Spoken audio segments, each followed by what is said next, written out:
Bonjour à tous et bienvenue sur cette vidéo. Aujourd'hui j'avais envie de vous parler d'un sujet peut-être sensible pour vous, je n'en sais rien, mais j'avais envie de vous faire un petit coup de gueule sur la discipline positive.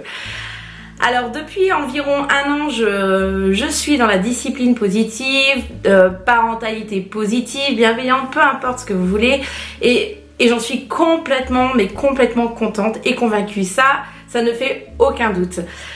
Par contre, moi, il y a des petites choses qui me dérangent un petit peu. C'est... J'en discutais l'autre jour avec une amie, on disait que des fois c'était trop quoi. Quand tu sais, vous regardez, enfin vous lisez les livres, moi j'ai lu pas mal de livres d'Isabelle Filiosa, tout ça, que vous lisez, même pas forcément d'elle, mais plein de livres sur la discipline, parentalité positive, j'ai suivi des formations, et bien à un moment donné, je sais pas vous, mais on rentre un petit peu dans une sorte de, je dirais pas de secte parce que le mot est fort, mais on culpabilise de la moindre chose qu'on fait avec nos enfants. Moi, quand j'ai appris que c'était vraiment pas bien, par exemple, de laisser regarder la télévision aux enfants, en tout cas en dessous de 3 ans, du coup, dès qu'il y avait la télé, il fallait l'éteindre, enfin, c'était juste pas possible. Ou alors un autre exemple, écouter les besoins de son bébé, de son enfant. Alors là, on arrivait à un moment où on écoutait tout le temps. Il voulait les bras, on le prenait, il voulait ça, on lui donnait. Vraiment, on l'écoutait, on écoutait tous ses besoins. Et à un moment donné, on s'écoutait, quand je dis on, c'est mon mari et moi, on n'écoutait vraiment plus du tout nos besoins. Un jour, mon mari, il m'a dit une phrase qui m'a vraiment marquée. Il m'a dit, tu vois, j'en suis arrivée à un stade où dès que je m'assois sur le canapé, eh ben, je culpabilise. Je culpabilise de le laisser, par exemple, parce qu'il me tire pour aller jouer ou n'importe quoi. Eh bien, il ressentait de la culpabilité. Et là, je me suis dit, c'est juste plus possible. Enfin, on était vraiment comme des loques, là, des parents qui sont complètement fatigués parce qu'ils écoutaient que les besoins de son enfant. Et là, moi, c'est vrai, en suivant aussi des groupes aussi qui sont de très très bons conseils, hein, je suis pas là pour casser qui que ce soit. Bien au contraire, mais c'est vrai qu'on a tendance à vraiment dire écouter les besoins de son enfant, écouter les besoins de son enfant. Alors que dans la parentalité positive, eh ben, il n'y a pas que ça. Vraiment, pour moi, ce qui est essentiel pour être bienveillant, c'est d'écouter ses propres besoins. C'est ça en fait, la parentalité positive. Et ça, je l'ai compris il n'y a pas très longtemps de ça. C'est quand même dingue. Et le fait d'être bienveillant envers soi, on est beaucoup plus bienveillant avec ses enfants. Ce qui me paraît complètement logique, c'est que du bon sens. Et donc c'est ça en fait que je voulais partager avec vous dans cette vidéo. C'est plein de petites choses que je mets en place qui sont peut-être pas forcément, vous allez me dire ah mais c'est pas bien de faire comme ci, c'est pas bien de faire comme ça. Alors que chacun a ses propres besoins, a ses propres limites, a ses propres règles. Chacun, on est tous différents vraiment. Je vais vous donner un exemple. Par exemple, j'ai mon grand qui a 11 ans et demi. Et donc c'est vrai que c'était très très compliqué ces derniers temps là au niveau des tâches collectives qu'il y avait dans la maison, c'est-à-dire débarrasser, mettre la table. C'était vraiment source de conflit tous les soirs. Et puis un jour, on a décidé de faire un planning vraiment sérieux avec les tâches de chacun. Donc ça comprenait donc les tâches de papa, de maman, de Nolan, mon petit dernier de 19 mois. Alors des tâches, on se comprend bien, hein, s'il a envie de mettre la table, il la met, s'il veut pas, bon voilà, il est trop petit. Et les tâches de mon aîné. Donc comme ça, chacun avait ses petites tâches et ça permettait de voir que tout le monde participe dans les tâches collectives de la maison. Mais le souci qu'il y avait, c'est que mon fils, quand il arrivait de l'école, donc il prenait son goûter. Après, il aimait bien se détendre un petit peu, donc soit la tablette, soit les jouer un petit peu dehors. Après, il fallait qu'il fasse ses devoirs, et là, c'était un petit peu la crise. Et après ses devoirs, il allait directement sur la tablette pour regarder des vidéos. Et là, à ce moment-là, je peux vous assurer qu'il fallait rien lui demander. S'il y avait un truc qu'il avait laissé traîner, par exemple son cartable sur la table du salon, ses chaussettes à droite et à gauche, son manteau, enfin voilà, vous me comprenez. Et bien là, c'était même pas la peine de lui demander quoi que ce soit, c'était un non catégorique. Donc il a bien fallu qu'on trouve une solution, puisque moi j'avais besoin et mon mari que nos besoins soient respectés. Et en même temps, il a fallu respecter les besoins de mon enfant qui lui était son besoin de tranquillité à regarder sa tablette. Donc il a fallu que ça soit un échange gagnant-gagnant.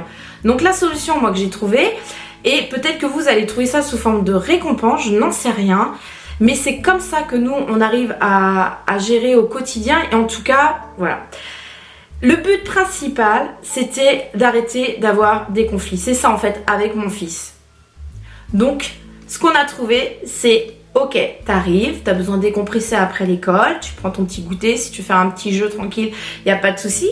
Lui proposer aussi un jeu pendant, je sais pas moi, 10 minutes, un quart d'heure, où c'est lui qui choisit son activité, du type jeu de société, aller jouer un petit peu dehors au ballon, peu importe.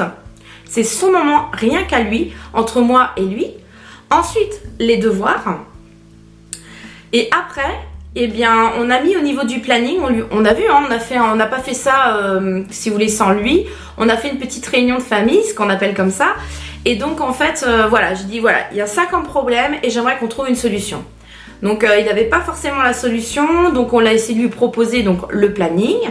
Avec, voilà, est-ce que ça te convient, par exemple, de 20h à 21h, que tu puisses regarder ta tablette pendant ce moment-là où on te demande rien, c'est vraiment ton petit moment à toi. Donc il était complètement d'accord.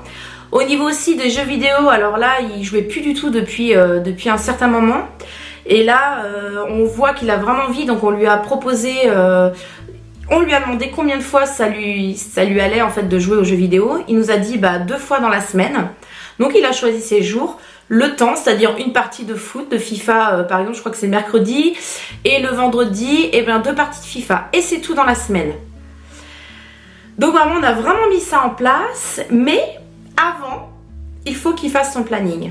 Parce qu'on a fait l'effet inverse, c'est-à-dire tu peux regarder la tablette, il écoute ses besoins, et après le planning, et ça n'a absolument pas fonctionné. Donc il sait très bien qu'il a son petit planning avant à faire. Donc si c'est lui qui met aujourd'hui la table, et ben il va mettre la table. Demain, si c'est lui qui doit débarrasser, il débarrasse. On a fait voilà en sorte que les tâches soient partagées. Si par exemple mon mari préfère passer l'aspirateur, eh bien c'est lui qui passe l'aspirateur, c'est lui qui a choisi cette tâche. Moi je préfère passer par exemple la serpillière. Donc voilà, on a fait en fonction des besoins de chacun. Alors peut-être que pour vous c'est peut-être des récompenses, je n'en sais rien, mais pour moi non, c'est pas une récompense. C'est-à-dire que ok, moi je lui explique comme ça. J'ai moi, mon besoin à moi, c'est que la maison soit rangée et que en fait il y ait un partage au niveau des tâches collectives. Ça c'est mon besoin à moi et j'ai besoin qu'il soit satisfait. Ton besoin à toi, c'est d'avoir ton moment de tranquillité avec ta tablette où on te demande rien, c'est ton petit moment à toi. Ok, et moi j'ai envie de respecter ce besoin. Donc est-ce que tu peux respecter le mien avant ? Alors pourquoi avant ? Parce qu'il sait très bien que s'il fait, voilà comme je vous ai expliqué, s'il regarde la tablette après, laisse tomber, il a plus envie de rien faire. Donc voilà. Et moi mon objectif, comme je vous disais, c'est d'arrêter les conflits. Donc peu importe comment vous faites. Alors bien sûr, si vous lui dites si tu fais la vaisselle, t'auras, je sais pas moi, 5 €. Là ouais, c'est pas équitable, j'ai envie de vous dire. Là c'est vraiment la récompense pure. Que là non, c'est vraiment gagnant. Et ça c'est des petites astuces que je partage et je trouve que souvent on n'explique pas vraiment ça. Moi c'est ça que je recherchais vraiment beaucoup dans les blogs, dans les formations, dans les livres et des petites choses comme ça qu'on peut mettre en place et qui fonctionnent très très bien. Et c'est pour ça que j'avais envie de passer un petit coup de gueule de façon à dire mais faut arrêter de se prendre la tête. Oui, et mon bébé il est pas collé devant la télé, parce qu'il a 19 mois devant la télé toute la journée, ça c'est clair, je fais très attention. Et mais par contre, de temps en temps, il regarde un petit dessin animé ou deux. Et c'est comme ça, on est en 2016 et j'ai envie de vous dire, c'est la vie. Il est pas collé tout le temps devant, mais de temps en temps, ça fait pas de mal.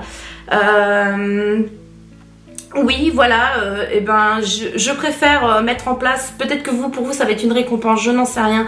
Mais voilà, c'est comme ça, faut arrêter de se prendre la tête, il faut se faire confiance en tant que parent. Vous savez exactement ce qu'il faut faire, vous savez exactement. Après, il y a des choses que j'ai appris que je ne savais pas grâce à la parentalité positive et qui m'aident énormément.